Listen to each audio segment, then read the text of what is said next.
नमस्कार स्टूडेंट्स। आज हम जो टॉपिक ले रहे हैं बड़ा ही इम्पोर्टेंट टॉपिक है। As far as CBSE examinations are concern, it is a very important topic which is known as Gauss's theorem. Actually only statement is there in our syllabus, है ना। इसका जो प्रूफ है बुक्स में दिया हुआ है, but it is not in CBSE syllabus. So we have to understand the statement clearly. What is this? See, very simple statement is there. हमने इससे पहले जो चीज़ पढ़ी हुई है दिमाग में रखना पड़ेगा आपको। What is that? Electric flux. हमने इससे पहले वाले टॉपिक में क्या पढ़ा हुआ है? Electric flux. So what is electric flux? You know very well. The number of electric lines passing perpendicular through any surface, वो था इलेक्ट्रिक फ्लक्स, और उसका एक फार्मूला भी दिया हुआ था आपको। तो ये इसमें भी आगे यूज़ होगा तो आपको याद आ जाएगा, है ना। So we are taking Gauss's theorem. Okay, according to this theorem, what is the statement? According to this theorem, the total electric flux through any closed surface. जो इसमें इम्पोर्टेंट चीज़ है वो है क्लोज्ड सरफेस। गॉस थ्योरम जो है वो close surface के लिए ही एप्लीकेबल है। ओपन सरफेस के लिए हमें फ्लक्स निकालना है तो गॉस थ्योरम काम नहीं करेगी। Okay, electric flux through any closed surface is 1/epsilon 0 times the net charge या total charge present inside the closed surface। किसी भी closed surface में जो भी net charge है, एक चार्ज हो सकता है, बहुत सारे मल्टीपल चार्जेस भी हो सकते हैं, तो उनका हमें एल्जेब्रिक सम लेना पड़ेगा। That is known as total charge. So what is the Gauss theorem? It is nothing but the electric flux through any closed surface is simply 1/epsilon times the net charge। जो भी charge उसके अंदर है वो net charge divided by epsilon 0 is the total electric flux according to Gauss theorem। इससे पहले हमने flux पढ़ा है, लेकिन वो डेफिनेशन अलग है, उसको निकालने का तरीका अलग है। Gauss theorem is a way to find out electric flux through any closed surface। बस इतना सा इसका स्टेटमेंट है और ये इसका मैथमेटिकल फॉर्म है। आई होप बहुत डिफ़िकल्ट नहीं होगा, बड़े इजीली आप इसे लर्न कर सकते हैं, ठीक है। तो इसके लिए हमने और अच्छे से समझने के लिए दो एग्जांपल यहाँ पर इस लेसन में लिए हुए हैं। You can see first example, this is a spherical surface. You can see it is a spherical surface. इसके अंदर two charges are there, -q और +q। ये दो चार्जेस हैं, -q और +2q। ये दोनों चार्जेस मिल करके जो नेट चार्ज बनाते हैं वो कितना बनाते हैं? You can understand by this calculation. The net charge will become 2q - q, so net charge comes to be q। In this way, according to Gauss theorem, the electric flux through this surface is what? Simply q/epsilon 0। ठीक है। Similarly हमने एक और example लिया हुआ है। If any surface encloses a dipole. ध्यान दीजिए, डाइपोल की बात कर रहा हूँ मैं, हमने इससे पहले डाइपोल पढ़ा हुआ है।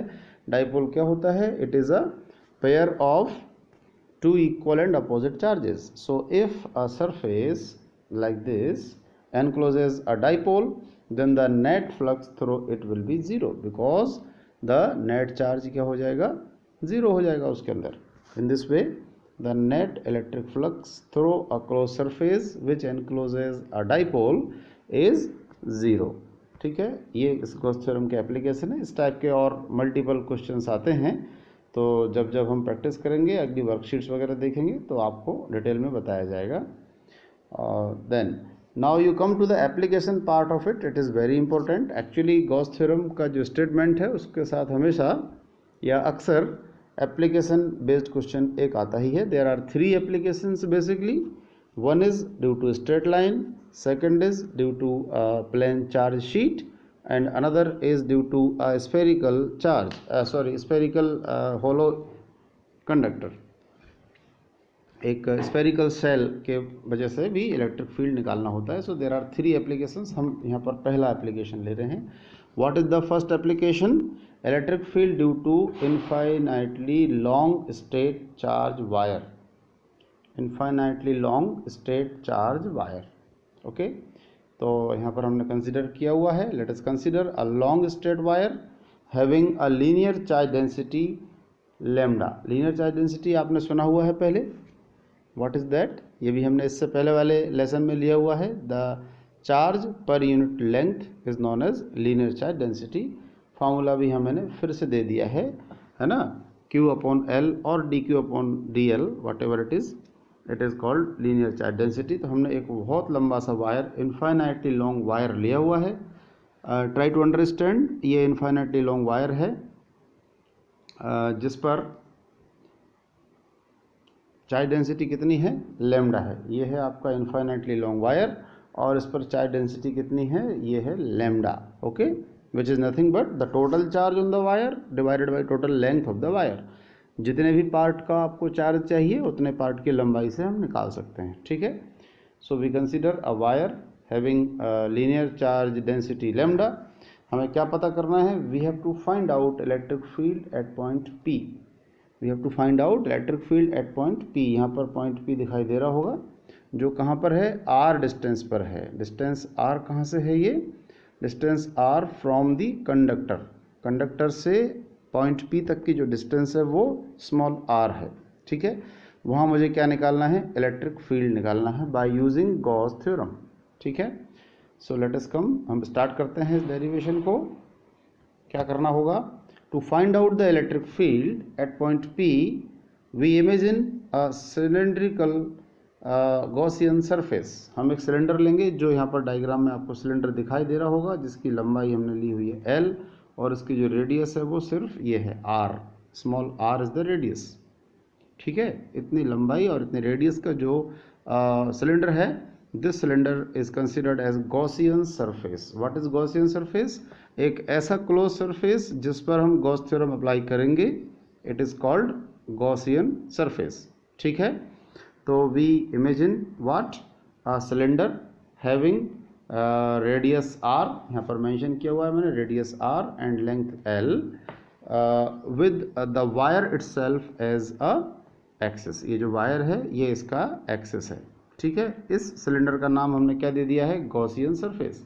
तो चलिए हम इलेक्ट्रिक फ्लक्स पहले निकालेंगे हमारी ट्रेडिशनल मेथड यानी कि फार्मूला मेथड से।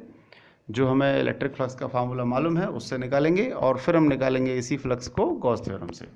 तो पहले हम निकालते हैं electric flux through the Gaussian surface. तो गॉसियन सरफेस एक्चुअली दो हिस्सों से मिलकर बना हुआ है। यहाँ पर एक पार्ट है, यहाँ पर एक पार्ट है, ये दोनों हैं सर्कुलर प्लेन्स, और एक है इसका पूरा का पूरा कर्व्ड सरफेस, है ना। तो जो कर्व्ड सरफेस है वो इलेक्ट्रिक फील्ड के परपेंडिकुलर है। यू कैन सी, बिकॉज हमें मालूम है इलेक्ट्रिक फील्ड लाइंस कैसे चलती हैं, पॉजिटिव चार्ज से हमेशा वो अवे जाती हैं, दूर जाती हैं। तो electric field is perpendicular to this curved surface, है ना। जबकि यही इलेक्ट्रिक फील्ड यहाँ अगर देखें तो ये इन दोनों ही केसेस में electric field is parallel to the circular planes. Is it clear, the electric field is parallel to circular plane surfaces while the electric field is perpendicular to the curved surface। अगर ये बात समझ में आ गई तो ये derivation बहुत आसान हो जाता है। अब हम डेरिवेशन पार्ट पे फिर से लौटते हैं। हम दो पार्ट में इलेक्ट्रिक फ्लक्स निकाल रहे हैं, electric flux through the curved surface निकाल रहे हैं। तो थ्रू द कर्व्ड सरफेस के लिए हमने फार्मूला यूज़ किया E dot d s. E dot d s will convert a b cos theta, dot product का फार्मूला है ए बी कॉस थीटा। तो ए बी कॉस थीटा में जो थीटा है वो ज़ीरो है, ये किन किन के बीच एंगल है, एक बार फिर से फार्मूले पर डायग्राम पर ध्यान दे दीजिए। जो डायरेक्शन ऑफ एरिया वेक्टर है कर्व सरफेस की और इलेक्ट्रिक फील्ड की डायरेक्शन है, ये दोनों एक ही डायरेक्शन में है, सो the angle is zero. So E D S cos zero, cos zero 1 हो जाता है। Electric field is uniform through out the surface, तो हमने इसको इंटीग्रेशन से बाहर कर दिया और इस तरह जो हमें सरफेस का एरिया है, जो इंटीग्रेशन ऑफ डी एस है यानी कि एरिया ऑफ कर्व्ड सरफेस है, वो मिल जाता है 2 pi r L. Class 10th का फार्मूला है curved surface area is 2 pi r l. In this way the electric flux through curved surface comes to be E into 2 pi r l, and then simply the electric flux through the circular plane surfaces. जैसा कि मैंने आपसे कहा कि circular plane surfaces कैसे हैं, parallel to electric field हैं। तो इनका जो एरिया वेक्टर होगा, एक बार फिर समझ लें, इसका एरिया वेक्टर कहाँ होगा, इधर को होगा, और इसका एरिया वेक्टर कहाँ होगा, इधर को होगा। तो ये जो एरिया वेक्टर्स हैं दोनों के वो इलेक्ट्रिक फील्ड के परपेंडिकुलर हैं। So the angle will be 90, ठीक है। Then you will come to the formula that the electric field, so the electric flux through circular plane surfaces is 0। इस तरह से टोटल इलेक्ट्रिक फ्लक्स कितना आ जाता है, ज़रा समझ लें। टोटल इलेक्ट्रिक फ्लक्स आ जाता है ओनली E इंटू 2πRL।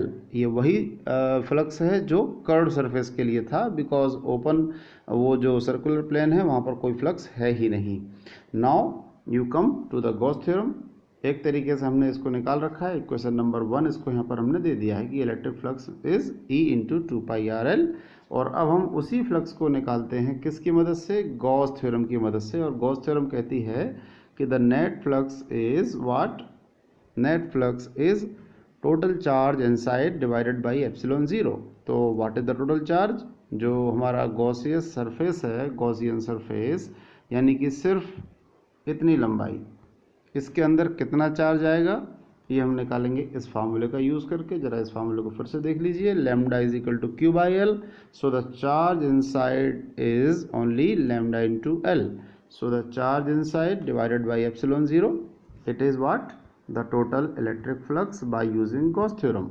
हमने दो तरीक़ों से फ्लक्स निकाला, एक बार समझ लीजिए ठीक से कि इन दो तरीक़ों से जो फ्लक्स हमने निकाला है उनमें से एक फ्लक्स है फार्मूले से निकाला हुआ है, दूसरा फ्लक्स है गॉस थ्योरम से निकाला हुआ है। इन दोनों को कंपेयर कर देंगे। On comparing equation number 1 and 2 we find that these fluxes are equal and finally you get the electric field due to a uniformly linear charge is simply lambda upon 2π epsilon 0 r।